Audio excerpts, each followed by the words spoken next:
Hey everybody, I'm just testing the audio level.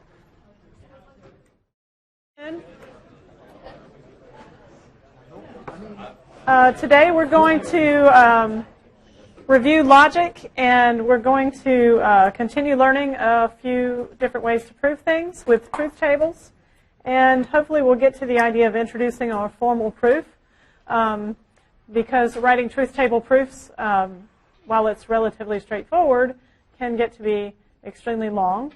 Does anybody know why that is? So how many rows do we have in a truth table when we have two variables? We have 4.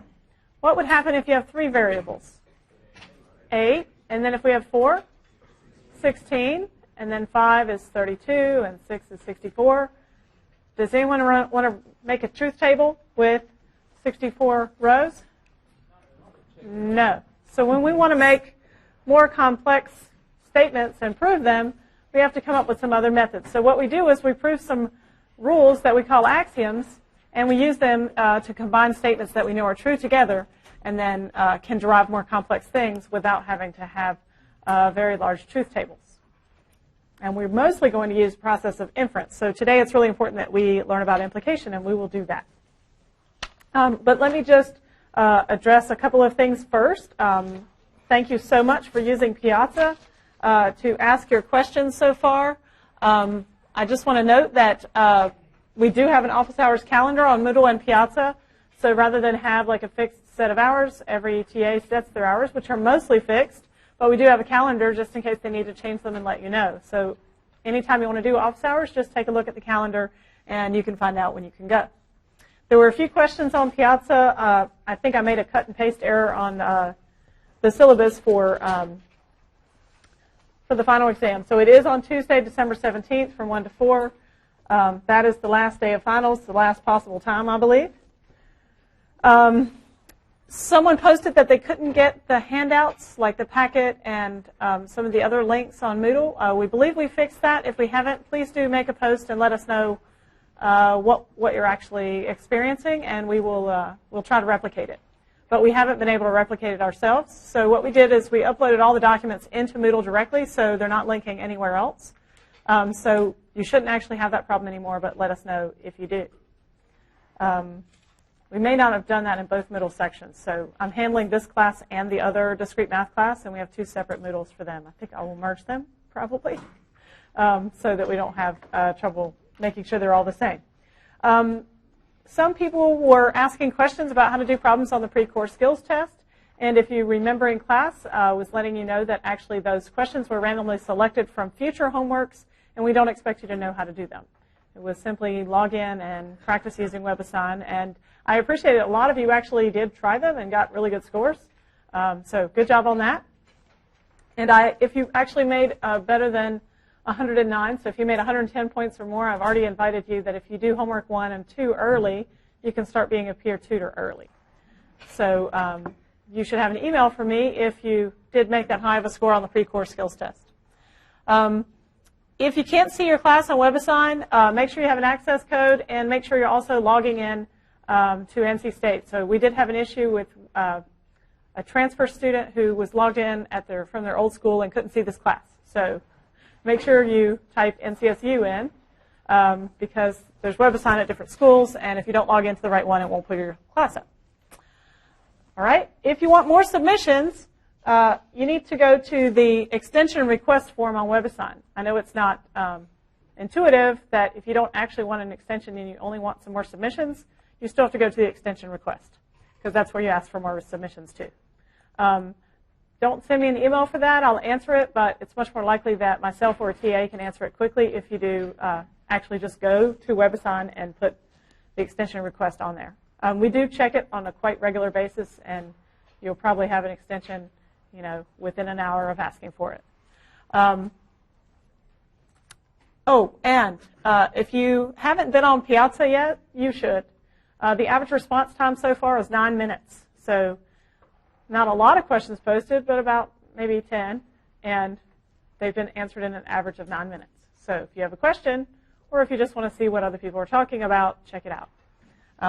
So I'm very happy about that, because also we are trying to monitor it on a regular basis, and if you're having any trouble, we'll be trying to fix anything that you're running into that might be a problem.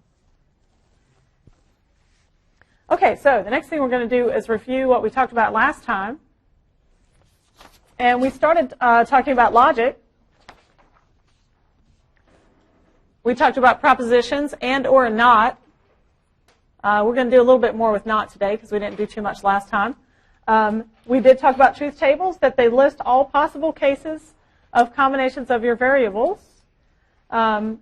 Those cases are like snapshots of the universe, the relevant part of the universe that we want to talk about for a particular problem. And one of those snapshots exists on each row. And this is what we did was truth tables with two variables, each of them with true-false values, which we represent with zeros and ones. And the reason why we had 4 cases for these combinations is because each time P is false, Q can be false or true, and then whenever P is true, Q can be false or true, so that makes 4 different cases. And that's how we get that if we have another variable, then for all of these combinations, we have to allow for the third variable to be false, and the same thing for all of those, we have to allow for the third variable to be true. So that would be 8 cases. So we multiply by 2 every time we add another variable that has 2 values. If I was writing a truth table and I added a variable that has 3 possible values, so I have P and Q, they have 2 possible values. Let's say I added R and it has 3 values. How many rows would I have in a truth table then?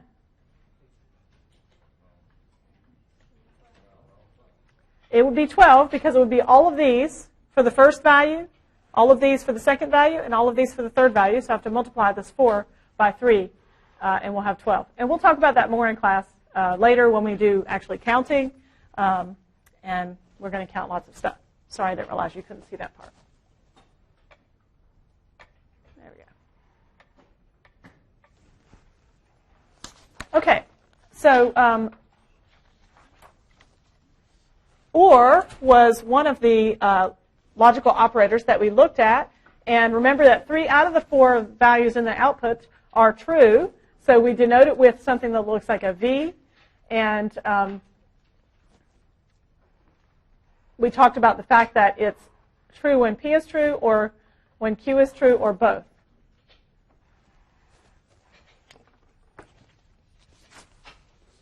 Okay, for not takes whatever the input variable is and negates it. So if we have P is 0, 1, then not P is going to be the opposite. Wherever P is 0, not P is going to be 1.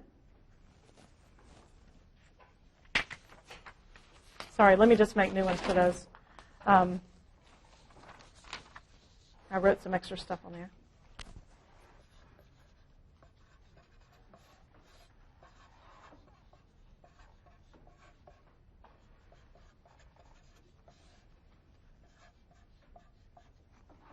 Okay, we also talked about and how many times is and true out of the 4? It's only true once, and which row is it? The last row.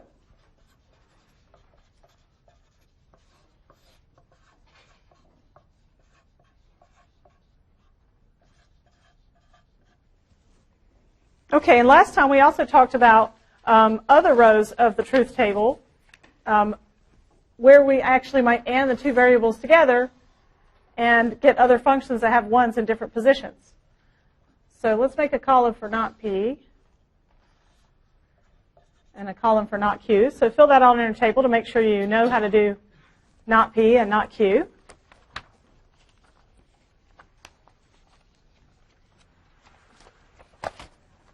Okay, that should be easy. I should simply be looking row by row. So remember that everything we do with the table is each snapshot in time is one row of the table.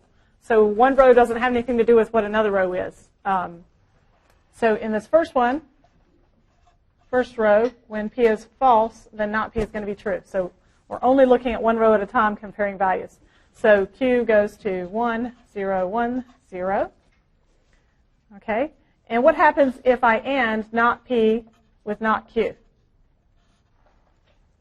That would be this column with this column, the not P column with the not Q column. I do row by row. 1 and 1 gives me 1. 1 and 0 gives me what? 0. And anytime I have a 0 with an and, I preserve the 0. So and preserves zeros? And what mathematical operator preserves zeros? Multiplication also does that. So you can also think of multiplication in binary as being very similar to AND. So it's going to work a very similar way.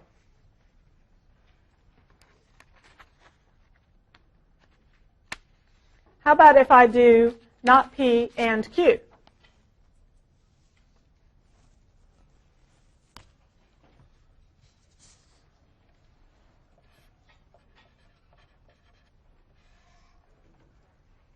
What will I have in the first row? So I have to look at not P and look at Q and add those two together. I have a 0 for Q, so I'm going to get a 0 in the result. For not P, I have a 1, and for Q, I have a 1 in the second row. And in the third row, I have 2 zeros, and in the fourth row, I have a 0, so I preserve it.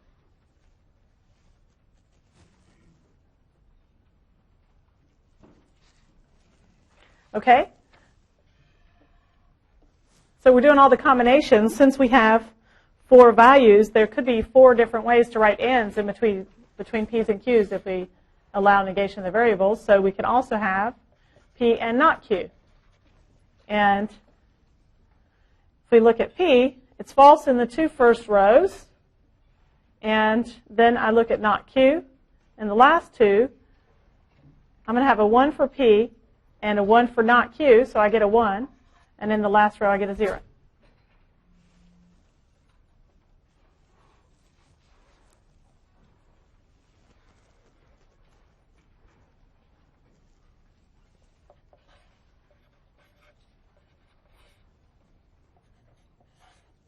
Okay, so now I have 4 different functions that are output functions created using and my 2 variables and a not. Does anybody see anything interesting about them?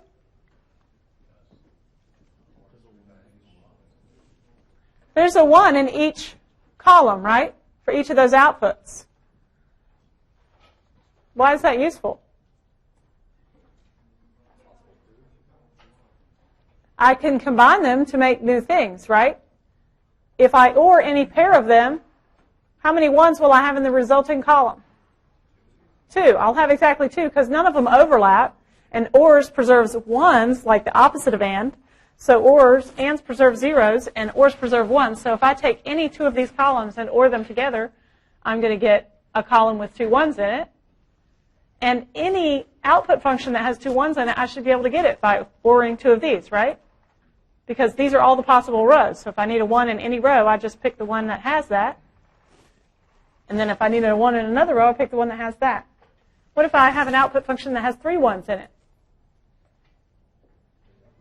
I can just OR 3 of them together. Now, OR is a binary operation, so I don't really OR 3 things. How would you OR 3 things if you had to? You OR the first 2 and then the third one. It is commutative and associative, OR is, so it doesn't matter what order you do them in. Okay, so why do we do that? So let me actually just point out, looking back again at our truth table, that this first function we wrote was not P and not Q. It has a 1 in the first row. That is the row where P is false and Q is false. If you read this in English, though, that says P is false and Q is false. It's an amazing coincidence.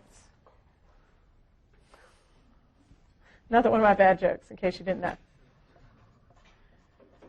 So each row is actually written the way that, like, whatever it represents. So it represents the state of the universe when P is false and Q is false. So in the second row, what's the function for that one? P is false and Q is true. In the third one, we have P is true and Q is false. And in the fourth one, we have P is true and Q is true. So those are the 4 functions that we wrote, and we can make anything we want out of those.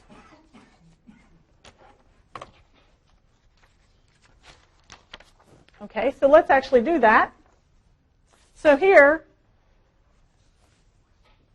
is a function, and D and F is disjunctive normal form, And that's actually the fancy name for ORing together all these 4 functions that we made with ants. So disjunctive means OR, so you don't need to worry about it. But out of those 4 functions that we wrote on your paper, so you have 1, 2, 3, and 4, how would you OR them together to get this? So try it on your paper. Figure out which functions you would OR together to get F. So we made 4 functions on the past one.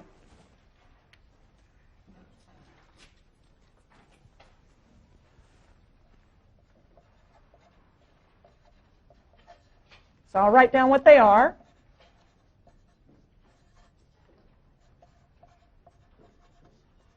Now I want you to show your neighbor what you came up with for the functions you need to OR together and see if you got the same thing.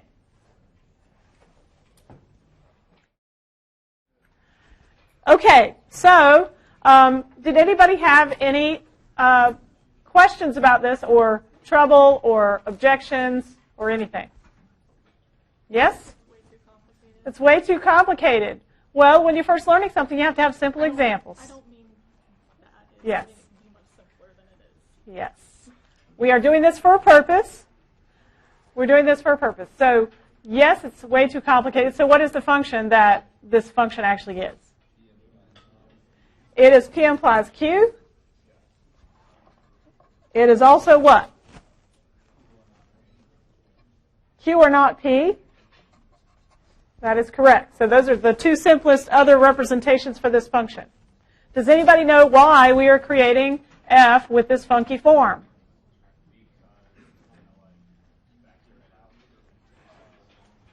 So one answer over here is because we can then factor it out into a simpler form, because sometimes our brains don't instantly recognize that there's an easier solution for something, and we need to have a method. As engineers, people give us problems to solve, like build me a circuit that has this output function, and if you don't look at it and just amazingly turn it into something simple, you need to have a process that you can take that output function and transform it into something that you know will work, and then you can apply some methods to reduce it and make it shorter if you need to. But sometimes, I'm just going to tell you, I want you to write it this way. So, that's the first thing, is that you need to just be able to write it this way. Now, which ones did you OR together? Did you put 1 in it? Raise your hand if you have 1 in your statement. Okay? Raise your hand if you don't have 1 in your statement. Okay? Why do you have 1 in your statement? Because there's a 1 in this row, right? So this function, not P and not Q, will always give me a 1 in row 1. And I need a 1 there, so therefore I have it. So how many of you have a 2 in your function? Good. How many of you have a 3 in your function? A couple of you should not have 3s. So why should you not have a 3? There's a 0 here, so I don't want my function to be true. Yes? You could put and not 3 in there. Yes, that is a great idea. So another way to do this is not 3, but I ask you to OR them together, but that's a great idea. So that is awesome. So how many of you have 4 in your expression? Okay, good. So you got it right. So it was 1 or 2 or 4. Okay? Now the reason why we're doing this is because homework 1, problem number 1, is you're going to be given all of the 16 possible output functions, and you need to generate a function in disjunctive normal form for each of them. So you actually have to take these 4 functions and combine them with ORs for every one of the columns in the table. Okay? There is only one output function that you cannot make this way. Does anybody know what it is? All zeros. So all zeros I can't make by ORing things that have 1s in them together, right? Because ORs have preserved 1s, so if I have any 1s at all, I'm going to save them and keep them till the end. So I can't use this form to get the all zero function, which is called contradiction, and on your homework we actually give you that function, which is, can anybody think of a simple way to get a contradiction? P and not P. So that is our simplest representation of all zero function, is a variable anded with its opposite. Because in logic, they can't happen at the same time. Can things be true and not true in the real world? This is the difference between engineers and people who are studying to be engineers, but know that there's some other stuff on the planet. Okay, so engineers say, no, they can't be. That's the ideal world, right?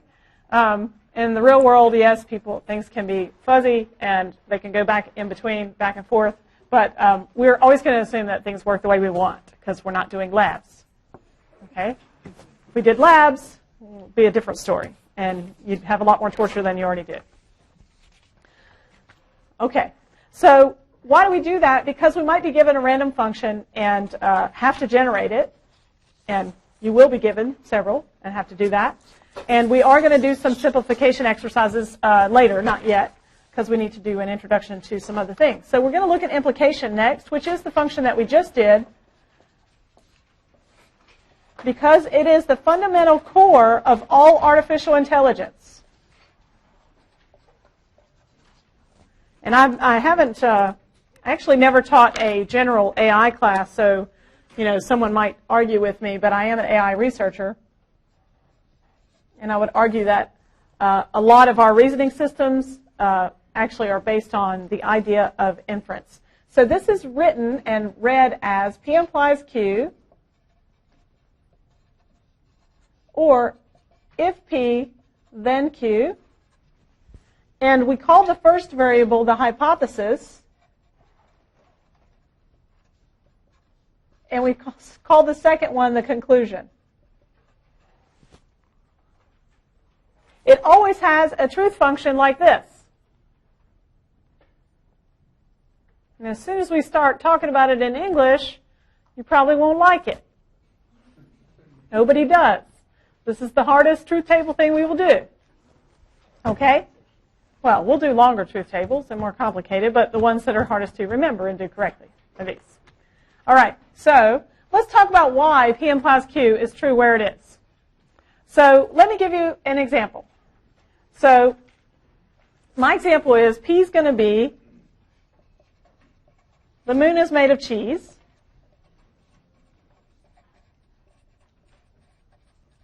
And Q is Dr. Barnes is going to give you $1 million. Okay? You'd really like that one, right? Q is always false, right? Because I don't even have $1 million. But if I had it, $1 million, we're going to talk about what happens with P implies Q. Now, if I tell you, if P then Q, that means if the moon is made of green cheese, then Dr. Barnes is going to give you $1 million. Now, when is the statement true? Which rows of the truth table make the statement, if the moon is made of green cheese, then Dr. Barnes will give you $1 million.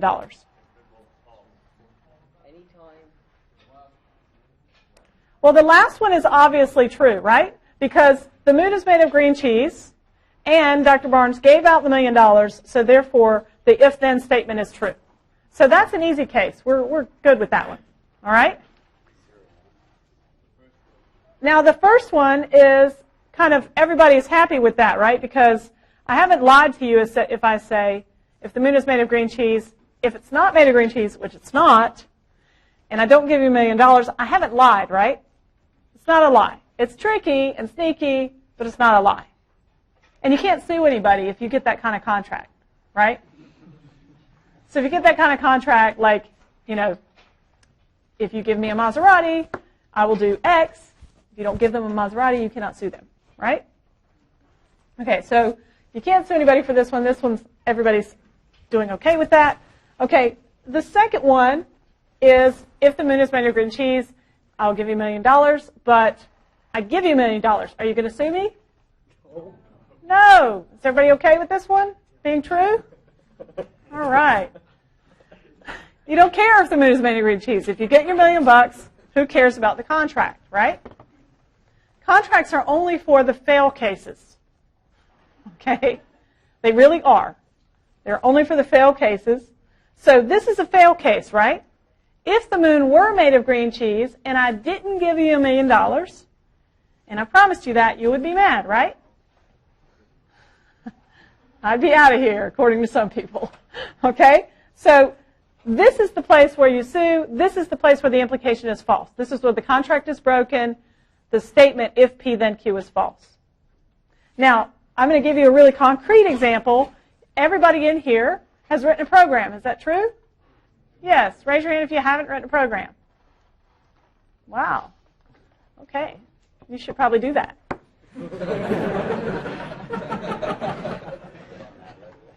You probably are like an electrical engineer because you don't want to write any programs, but your job will make you do it anyway. So, anyway, in a program, I write statements like, if something, then do something else. I'd be really mad if my computer didn't do it, right? I'd be really mad if I said, if Dr. Barnes logs in, show her this picture. And that didn't work, and instead it showed her the X-rated picture you were trying to show to everyone else, except for Dr. Barnes, right? So we want computers to do exactly what we tell them, and we want if-then to work exactly the way that we expect it to. We expect this to happen.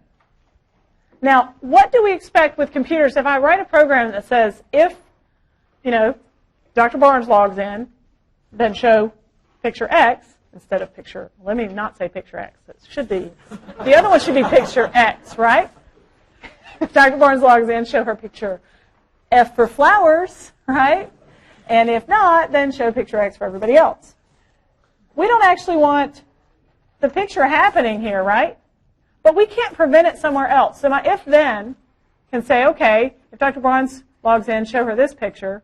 It doesn't keep the rest of the code from showing her the picture, but at least right there, where I write my if-then, I want it to behave exactly how I expect.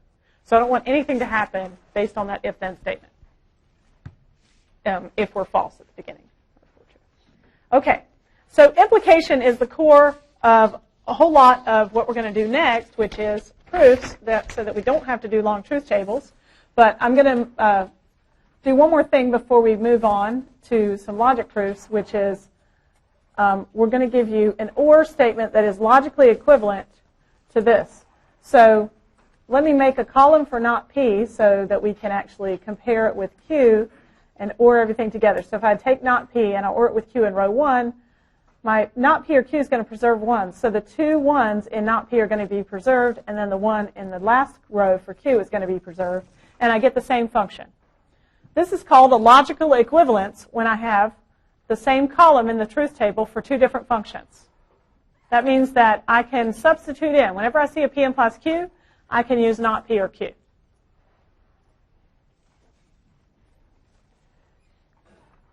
So the way I usually write that is by having another column with a logical implication sign in it, which is too squished up. I'm going to make another one over here. And I'll number these columns. So this is going to tell me, are 1 and 2 the same? So this operator is called logical equivalence, and it means that those 2 variables have the same value in the same row. So if I look row by row, 1 and 2, they do have the same value. 1 and 2 do have the same value in row 2, and in row 3, and in row 4. So I get all 1s underneath that. Now, ideally, I always get all 1s underneath this symbol, and I'm supposed to. But I need to check it and make sure that the rest of my truth table is correct. So if I want to prove 2 things are equal, like you're given a homework, prove 2 things are equal given with the truth table, then you can assume that you're going to have a column that looks like that, but you should make sure that your other columns actually do match. So this is considered a proof that these 2 functions are logically equivalent, so whenever I see one, I can use the other one. Why is that useful?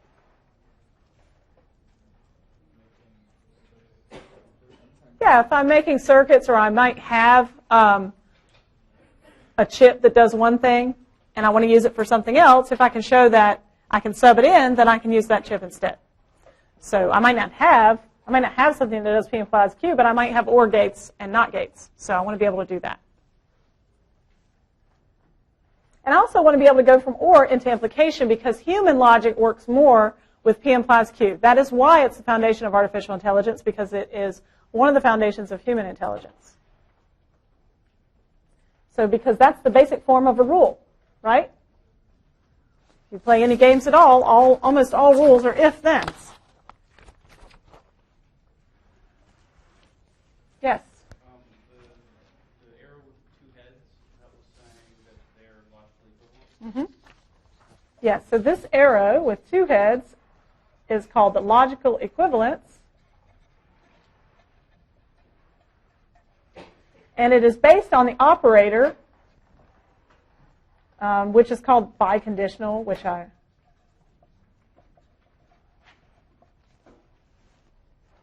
it's also called if and only if. You've probably seen your math professors write that. Anybody seen that? Yeah, they write this stuff all the time. Okay? It means the same thing as equals, right? Now, if it has two bars, you're claiming that it's always true. Just like when we have a regular equals, right? We're claiming that the left side's equal to the right side. And in logic, so these two arrows mean like it's in logic and I'm claiming the left hand equals the right side. In this one, I'm claiming like two numbers are equal, right? If we have this one, all I'm doing is saying check and see if they are equal. Sometimes they might be and sometimes they might not. So let's do the truth table for the biconditional.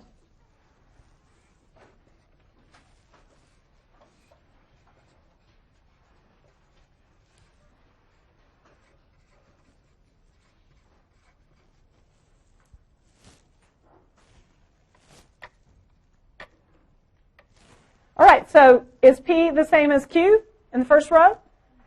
Yes. Second row? No. Third row? Fourth row? Yes.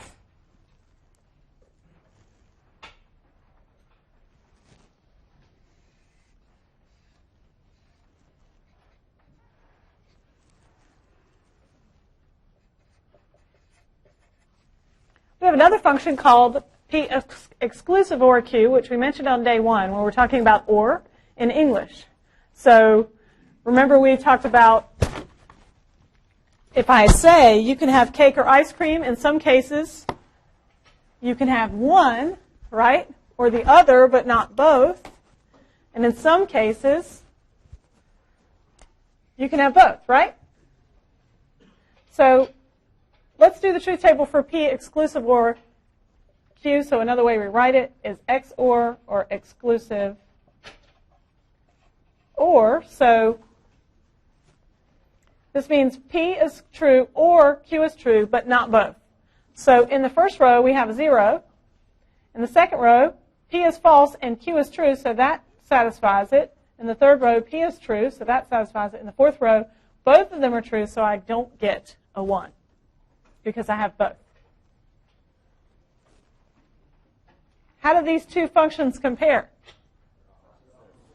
They're opposites. So I could put a parenthesis around this and do a not and make a new function, which would be 1, 0, 0, 1, and that is logically equivalent to the biconditional. By the way, this is my cheap method for doing a quicker truth table. Technically, I should have made a whole other column and copied that over. But I'm lazy. Also, every time you rewrite something that's the same, you have a chance of making an error. So try not to rewrite stuff. You're allowed to put dittos on your test paper. For real. You may also make up your own variables and set them to things and then use them everywhere. And then sub them back in at the end.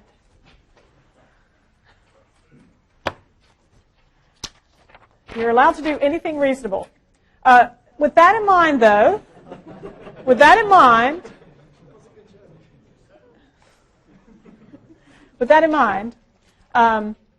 I want to remind you of something that maybe you don't know, hopefully you do know, that when your TAs are grading your papers, they're going to have a key that I made. And it's going to be the way I do stuff in class. So you may be magically brilliant, and you might have math answers appear in your brain. That happens to some people, most of us not, but it does happen to some people, or maybe it doesn't and you're just embarrassed about your chicken scratch and you only just put the final answer on your paper. But if you do things the way I've taught you in class, you will get maximal credit. If you don't, and it's still correct, you still might not get the credit. The reason is that when your TAs are grading, they're grading 190 papers. No, 290 papers. So that's a lot of papers. They're probably going to have their brains not working, and they're going to say, this doesn't look like the key, so it's wrong. Is that a problem? No, because you can just bring it to office hours and get it fixed. Do you want to do that?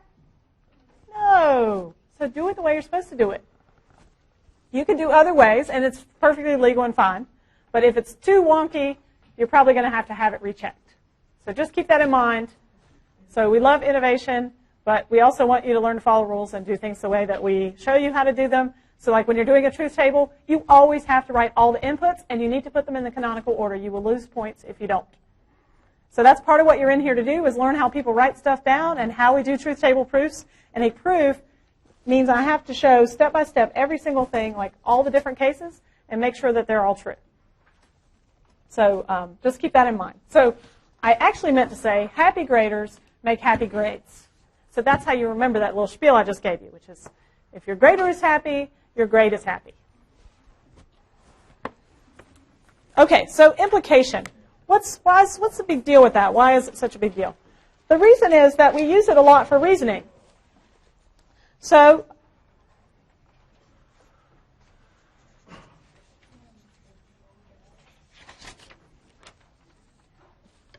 now let me just ask you a question. If I tell you if it rains, you're going to get wet, and then I tell you it's raining, do you know anything?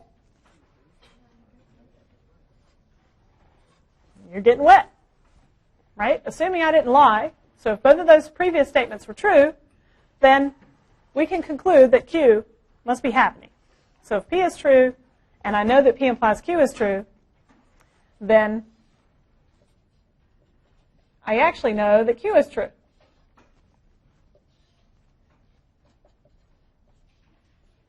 Okay, so we're going to prove this. So if it's raining, I'm getting wet. So this is an implication, so it always has the same truth table, which is 0 only in the case where P is true and Q is false. And then P is just our regular value, so we're going to put in the values for that. And Q is just what it is. So by the way, let's mark which ones we can do first. So we can fill out all the things I'm going to mark with 1. They don't depend on each other, right? Well, they do, but as soon as I fill out my inputs, I can do all the rest of those without any interaction. But I can't do the AND until I do the P implies Q and the P columns, right? Because I'm ANDing those two things together. So let's do it now. So that's another thing I can do. So if I AND P implies Q with P, I get 0. I AND 1 or 0, I get 0. I AND 0 or 1, I get 0. And if I AND 1 and 1, I get a 1.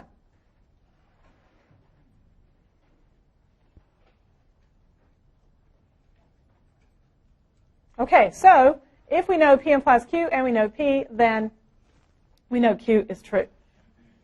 So I didn't put an arrow both ways here because actually we need to check to see if it goes both ways. Like, are these equal? So it's not going to go both ways. But we want to check to see is, so I'm going to number these. So this is going to be A and B. So we're going to check, does A imply B? So A implies B is going to be true when? As long as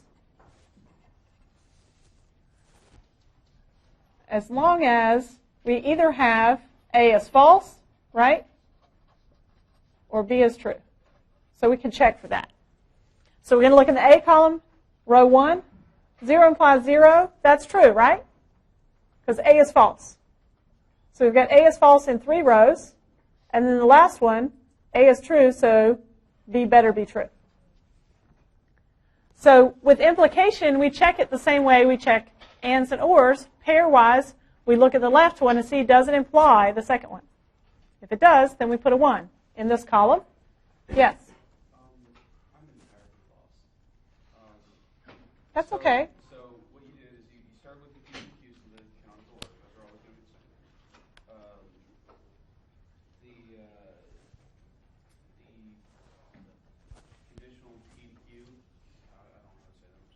That's fine. It is conditional. That's always the same. That's always 1, 1, 0, 1. Yes, it is. And then P is just you copying over a P. Right. So if you're saying that in the and, you're saying you're taking the and between the P conditional Q and the P. Yes. So let me repeat that so in case people can't hear in the back.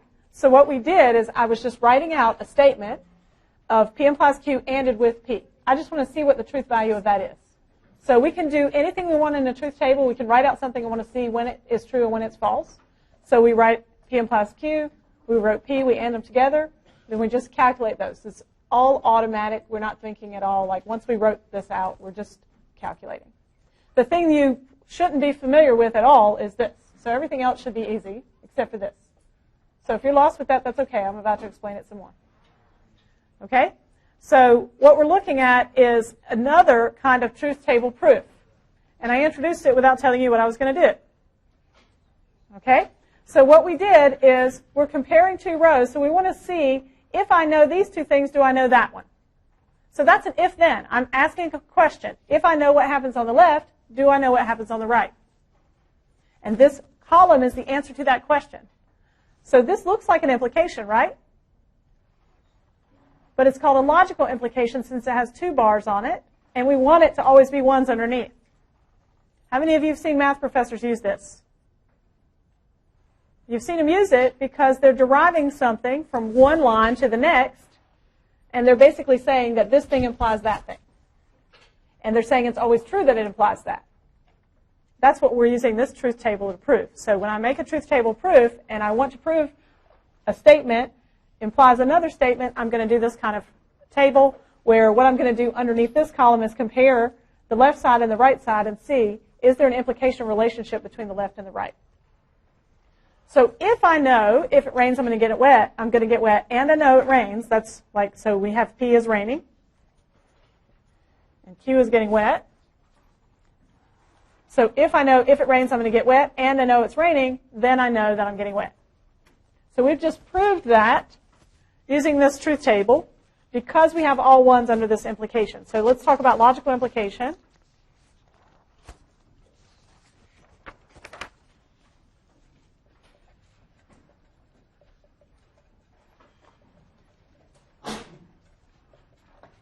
Okay, so it's just like the logical equivalence we talked about before, except we want to claim that an implication is always true. So we make a truth table with it, and underneath it, we're checking to see if the left-hand side does imply the right-hand side in every single case. If it does, then we can have these double bars. And that means from now on, forever and ever, anytime I see what happens on the left, I can know that the stuff on the right happens. So just like an if-then in a program, that's true. Like it's a program, everything in a program is something true that we're going to do. And so if the condition in the if happens, then the conclusion, what happens inside that if is going to happen. Okay, so what we just proved is called, it has a name, and it's called modus ponens.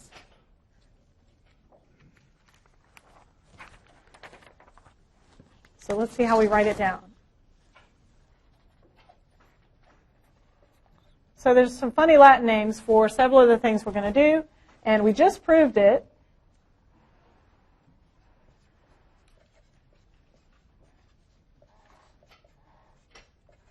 So that's what we proved. I did these in the opposite order. I apologize. So we proved that if I know P and I know P implies Q, then I know Q is true.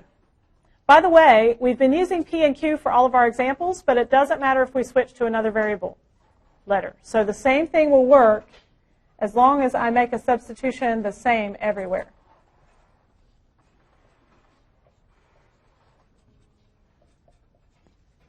So modus ponens works no matter what because it's the pattern that we just proved, not anything about the particular variables. So it's not just that if it rains, you're going to get wet, and you know it's raining, you're getting wet. You actually know any time, if I know the if-then is true, and I know the hypothesis is true, then the conclusion must be true. If I know it's not raining, do I know anything about the conclusion? No. So we don't know anything if it's not raining. If I'm not wet, do I know anything about rain? Yes. Okay? So there's a cool thing called contrapositive. So it actually has the same exact truth value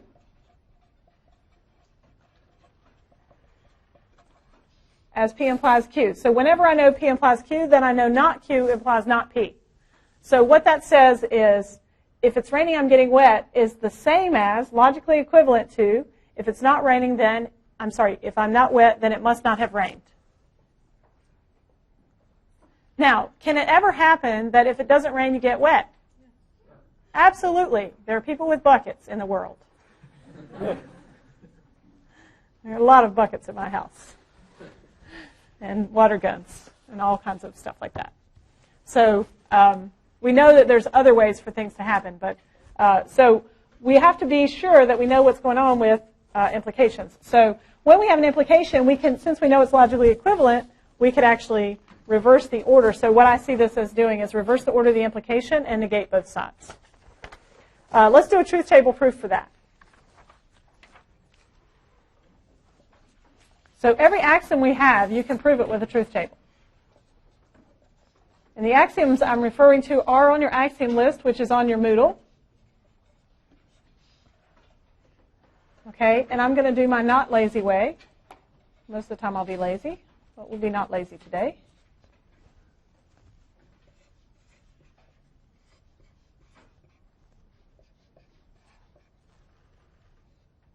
Okay, so these I simply fill out based on P and Q. So I'm going to fill out not Q. It's going to be 1, 0, 1, 0. I'm going to fill out not P. It's going to be 1, 1, 0, 0.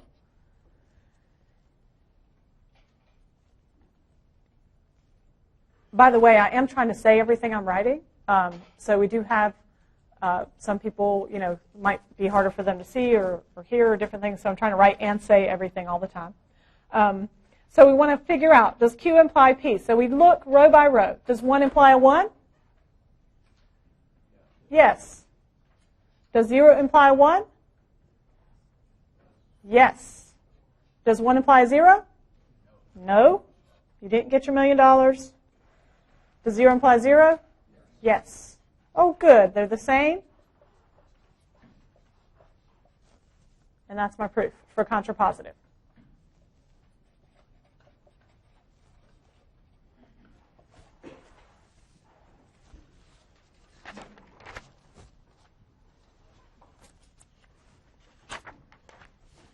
Any questions so far?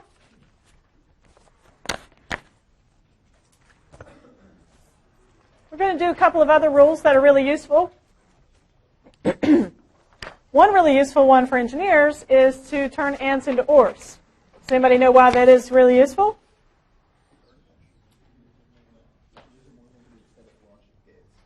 So we can use one set of logic gates. So I can just have ands and nots, and I don't need any ors. Or vice versa. I can use ors and nots, or nors and ors, and I don't need any ands, vice versa. So that's called De Morgan's law.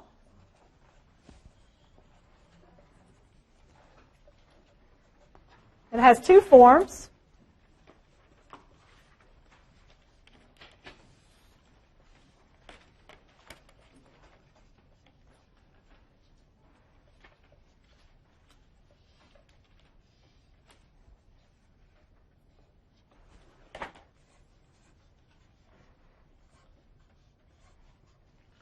Okay, so let's figure out P or Q first. P or Q is 0, 1, 1, 1. So the opposite of P or Q is 1, 0, 0, 0. Okay, and we worked with this function 1, 0, 0, 0 earlier today. Does anybody know what it is? It's an and of not P and not Q.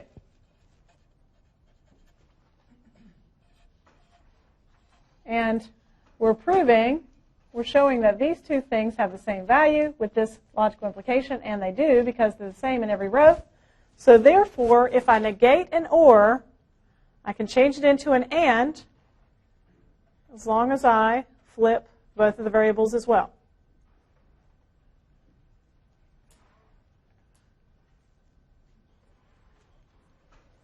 The exact same thing happens if I negate an and. So if I negate an or, I get an and. If I negate an and, I get an or. So the way that works is I can negate P and Q, and it's going to give me not P or not Q. So it's negate both of the variables and switch the and into an or. So we do and P and Q. We negate it. We get 1, 1, 1, 0. And that is going to be the same function over here, which you can figure out yourself. And then those two things are logically equivalent. This is my lazy method, where I don't rewrite. You can just read across there to see the title of that one.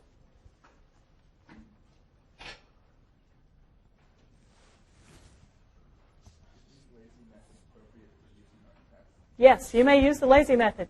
Yes?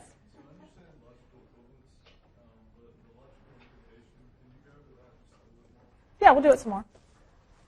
So the question was, logical equivalence is easy. This logical implication mess is a mess. So let's do it.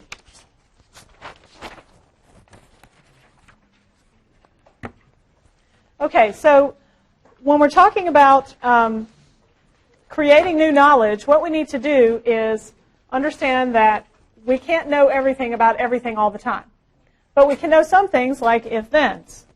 And I want to sometimes be able to derive new things. Now let's go back and look at our modus ponens problem again.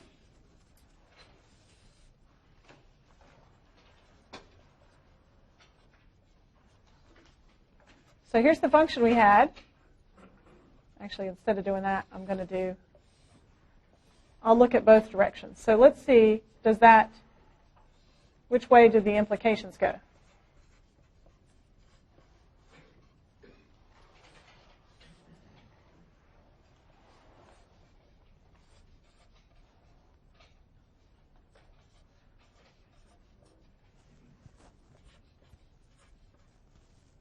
Okay, so we already filled out going from left to right. So 0 implies a 0, 0 implies a 1 is true, 0 implies a 0 is true, 1 implies a 1 is true.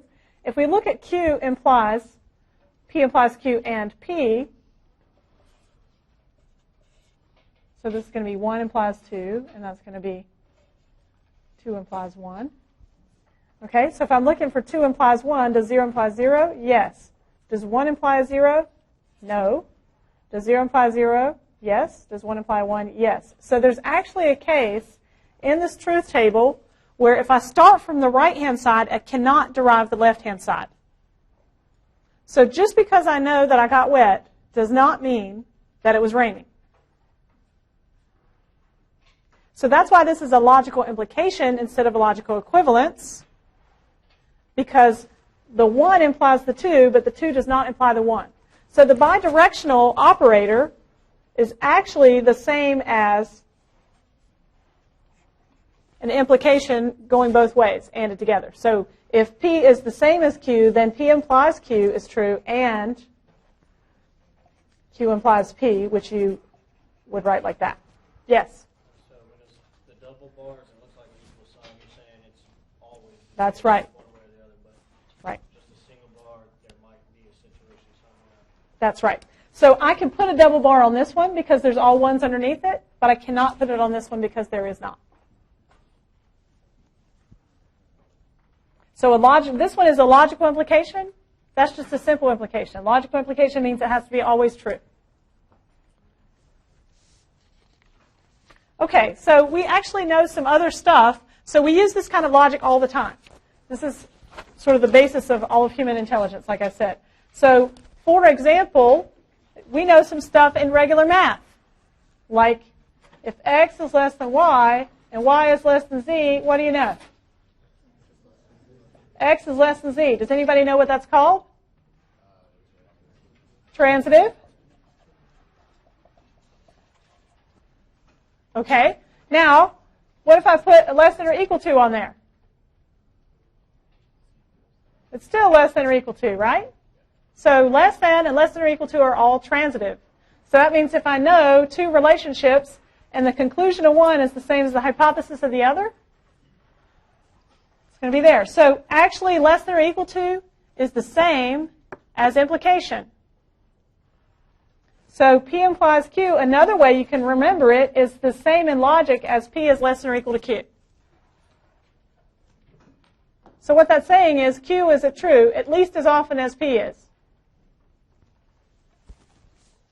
Okay, so we can do, from this same math rule, if these are the same, then we actually should be able to do transitive with implication, right?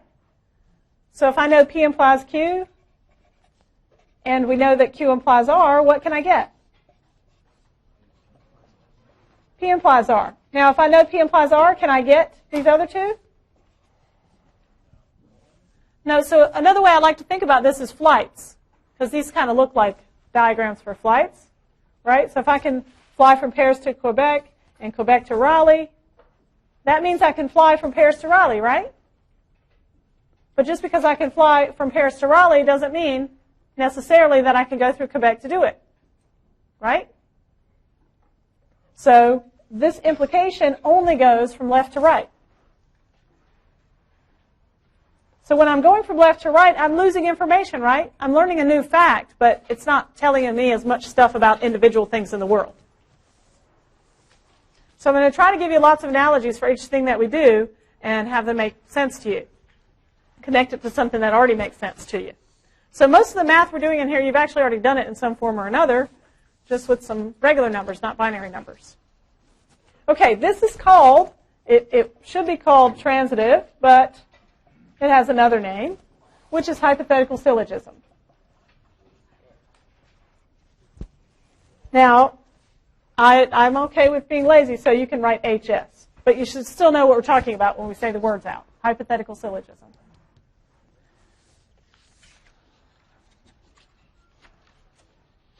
Okay, so we could prove this with a truth table. Does anybody want to?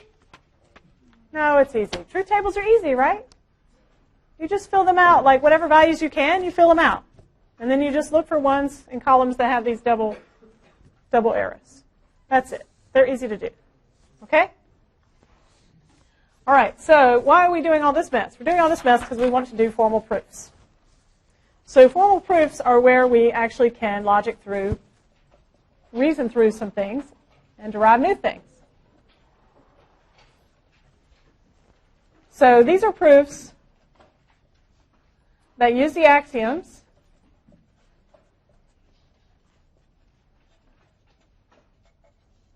to derive a conclusion from a hypothesis. Is this related to any operation that we have talked about today? It's related to implication. So when we prove things, we're actually proving an implication. So what we usually have is something like this. H implies C, where H is my hypothesis and C is my conclusion. And I have a double bar here, which means that as long as I know H is true, then C has to be true. So as long as the hypothesis is true, the conclusion has to be true. But we have to prove it somehow. So it is our job. So this is a really core computer science idea, is that whenever it's your job to prove something, you should think of having an adversary that's going to try to poke holes in whatever you do. And truth tables are one thing you can't poke holes in. As long as you've filled out all the values, like there's no magic that's going to happen and flip one of the values in there. Okay? So that's like a table. Here's all this is a table of everything that could happen with P and Q and all the outputs. There's no arguing with it. You can't argue it. Same thing, you want to do a formal proof in that way. There's no arguing with it. Why would we want that as computer scientists? What'd you say? We want to test all cases. Okay, what else? I want to make sure people can't break my programs. I do. How many of you people are not worried about your programs getting broken? Okay, you're not worried. Okay. How many of you know that airplanes are flown by computers? How many of you would like them to break? Like them to break. You don't fly, do you? Okay. When we're writing super important code, we have to prove that it's going to do what we say. So proofs is an integral part of doing computer science. You may not do it all the time, but you have to know how to do it, and you have to know how important it is, because human lives depend on these things working the way we say they do. So we often have to, when we have super important programs that have responsibility for people, we have to make sure they work the way they're supposed to. And so one way we do that is by proving that they do what we say. How do we do that? Well, we're going to do basic, easy proofs now. We're not going to do super hard proofs about like how complex code does what it does. You can take a whole class on that. So we're not going to do it. But that's the reason why we do this kind of stuff. And it's also because this is the core, like I said, of when we build software that tries to simulate how people reason. This is the core idea of it. So that software uses if-then rules all the time. Okay, so what do? I might give you something like A implies B, and B implies C, and A as some givens. So I might write a problem like this, and I might say prove C.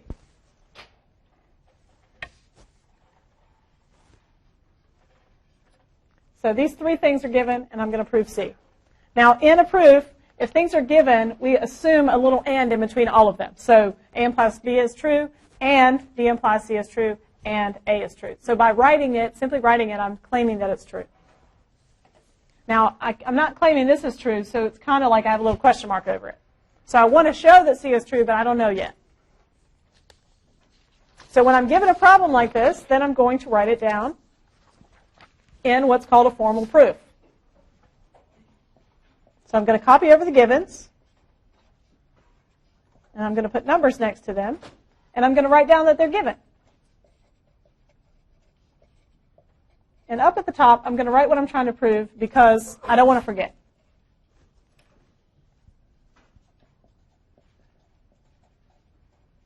So we always have numbers, we always have statements, we always have a reason, and this is just a note, but we do have it at the top just to remember what we're doing.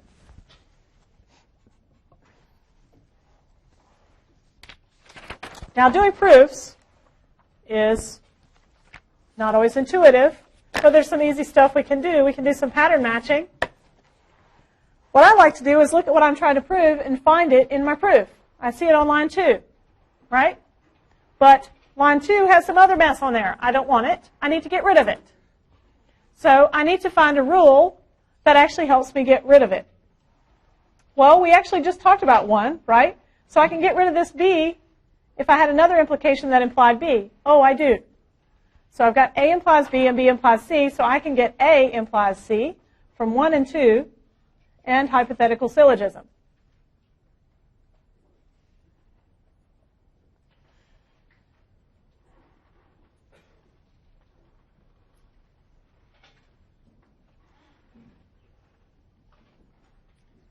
Any questions about that? So that's great, I got rid of the B. Oh no, I still have an A there. Would like to get rid of that. Okay?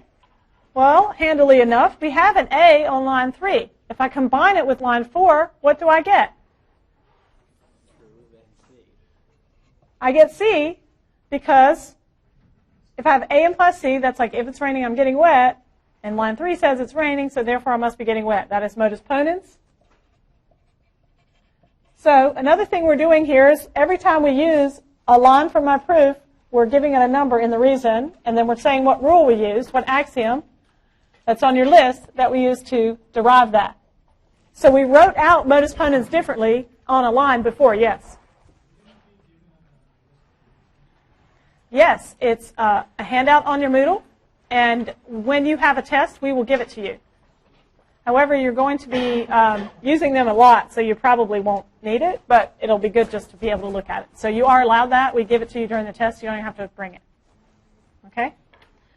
So I don't recommend, while you're doing proofs, to just look at your list of stuff that you're trying to prove. Like, you know, when I'm sitting here with this, don't look at the list. I think you should make a wish. So I have a double math major as undergrad and as a grad student. So in master's, I have a master's in math and undergrad in math, and also in computer science. And the reason why I'm mentioning that is that learning proofs was torturous. And it's torturous for everybody. So don't think that when you're doing like this was the easy one, you're going to do some harder ones, okay? You're going to do quite a lot of harder ones. And you're going to be like, oh my goodness, what do I do? What you do is you make a wish for what you would like, and then you see if you can make that happen. So that's what I did. So I looked for what I was trying to prove. I was like, I'm going to wish that C is somewhere in this list of givens. Because if it was already there, I wouldn't have to do anything, right? Okay, well, I found the closest I could. And then I made a wish that this B would go away. And then I looked for a place where I might be able to make B go away. The only way I really can get it to go away is by finding its opposite and canceling it out, basically. Right?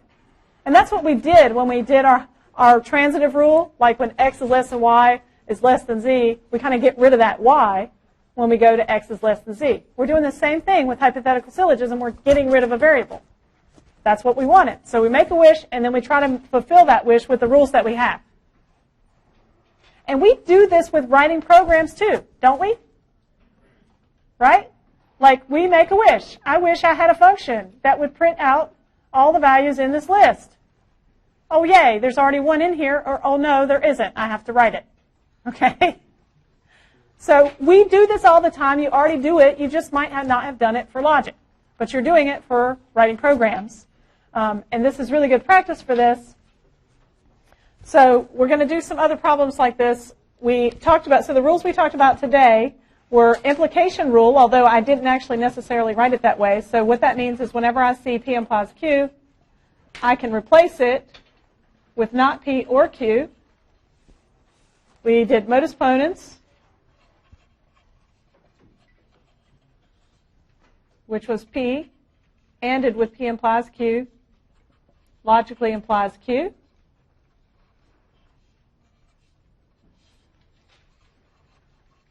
We did hypothetical syllogism. By the way, the word syllogism just means like truism. It means something that's true. So it's the thing that's true about statements with hypotheses. Okay? So that's if you have P implies Q and Q implies R, then that gives you P implies R. This is probably going to be your favorite. And it shouldn't be your favorite. Okay? Disjunctive syllogism says if I have not P or Q, actually, it says if I have P or Q, it doesn't have a not on there, sorry. It says if I have P or Q and I have not P, then what do I get? So if I tell you I have an apple or an orange, and then I say I don't have an orange, I must have an apple. So if I have an or, and I know one of the parts of the or is false, then the other part has to be true because or preserves truths, right? So there has to be a true in the source. So we must know that Q is true. So this is called disjunctive syllogism. The reason why I say it shouldn't be your favorite is because it's not as useful as the ones that have implications in them. Because we're also sometimes going to have to use the hairy and yucky distributive rule if you insist on using disjunctive syllogism. So I'm going to write it down and then we're going to stop. So distributive rule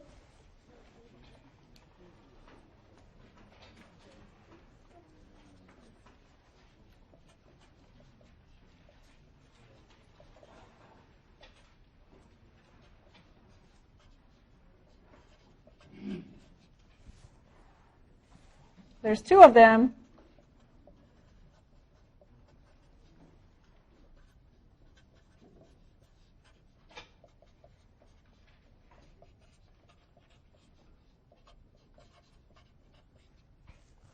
Okay, now, I really don't like this one. I don't like it because it's so easy to mix it all up. Now, the way to remember it, though, is that it works exactly the same way as regular math for one of the cases, where we think of or as plus and we think of and as times. So which ones of these works like you would expect? Anybody look at that and figure it out?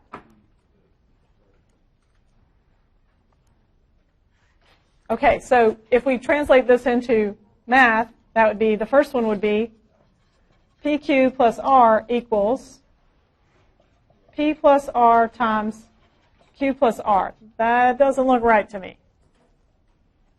That's not regular math. Because you have to use first, inner, outer, last. You're going to get R squared in there. Right? This is not regular math. The second one, let's write that. P plus Q times R is logically equivalent to PR plus QR. Hey, that works like I expect it to. So distributive, when you have the and on the outside, works just like your regular math. And it works the same way for and or. It's because we don't have order of operation in logic, but we do in regular math. So times always comes first in regular math, which is why this is false. Okay, but in logic, whatever the parentheses say is what you do.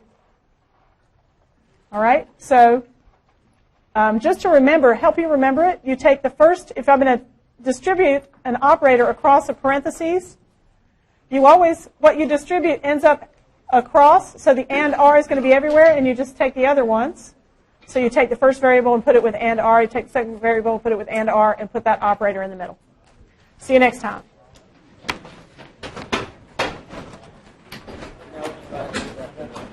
What'd you say? That's right.